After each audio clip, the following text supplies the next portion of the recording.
Yeah. But you in person, like what situations have you been in where you're like, fuck, man, like, have you ever felt turned on? Yeah, man.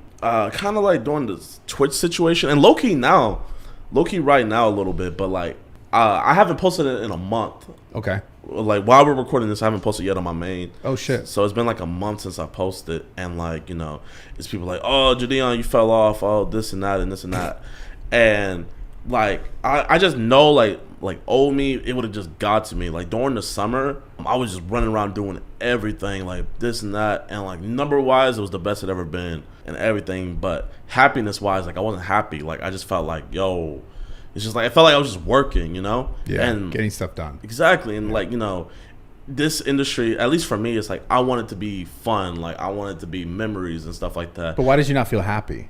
I wasn't feeling happy because I feel like A, I wasn't doing what I wanted to do, and then B, I felt like, you know, it was just like, okay, let's just go get this. And it was like, oh, we didn't get it the right way. Oh, fuck it. You know, they'll still mess with it.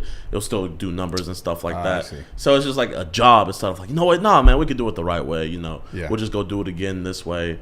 And so, but like the numbers were the best it's ever been. But like, I just wasn't personally happy. So like, I just took some time off, and then like in that little month break, I did like a 3-day fast. And like, if any of y'all, you know, you don't even have to do it if you're not religious, but just fasting just makes your mind so clear. Bro, fasting is amazing. I fast pretty much every day. Not for time, obviously not for 3 days straight, but the longer fasts are very like cleansing of the mind and the body, but also just like my daily kind of routine in eating is I'll probably stop eating around like 10 o'clock and I won't eat till like 2 or 3. Yeah. So I have that like almost that like mental clarity that like you get, but it's not the same as when you fast for like 3 days. You get super sharp. I mean, it's just good for your body. It's good for your mind. It's good to reset things.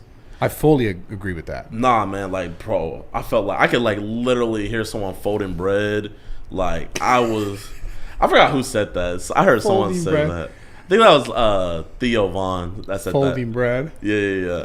But I was just so mentally clear, and I was thinking to myself, it's like, John, like, you know, are you doing this the right way? Do you want to keep on doing this, you know? Because, like, if I felt like I wasn't doing it the right way and I didn't want to keep on doing it, you know, I think I would have just, like, stopped. But why were you doing it even though you were like, okay, I don't really like this, but I, like, fuck it? Like, why were you still doing it?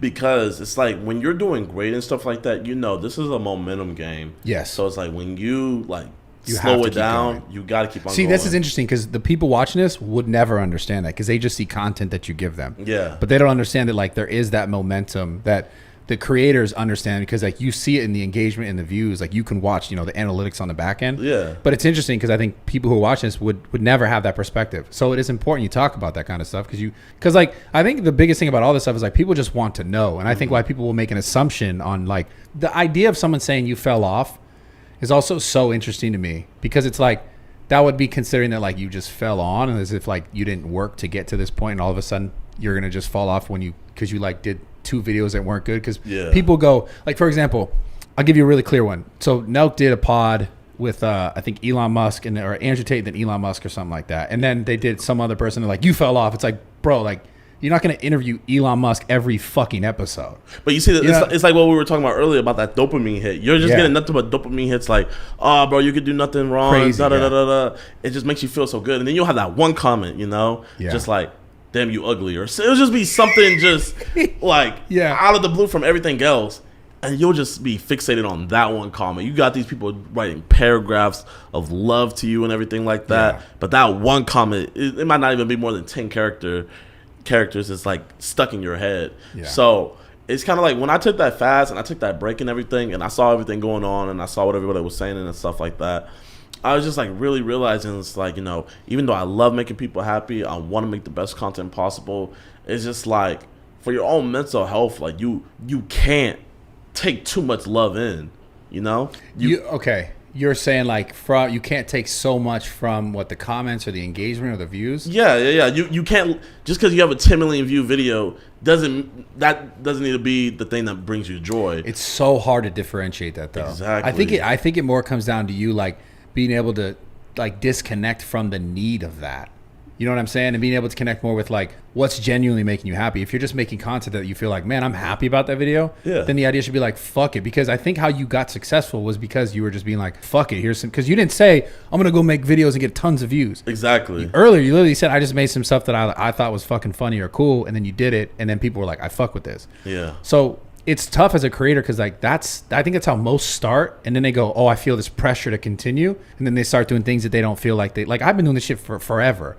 Then you feel like you start doing things that you just have to do just to do it, like you said, to maintain the either the trajectory or the upward trend. And then you start to find yourself being like, what the fuck am I doing? We were talking about it earlier, being the fitness stuff. I mean, how many times can I film a video being like, here's how to bench press? And then people will comment and be like, fuck you, I missed the old Brad. Like, am I supposed to talk about benching every video? Even if I did that, you guys would all turn on me and be like, this sucks. It's like, this is the thing. You got to realize you can't make all these people happy. You got to make yourself happy first. Exactly, man. And then like the thing about it is you making yourself happy, people see that off of you, and then they'll be happy. So it's like a win-win. But it's just like I'd say it's like kind of like being in the avatar state.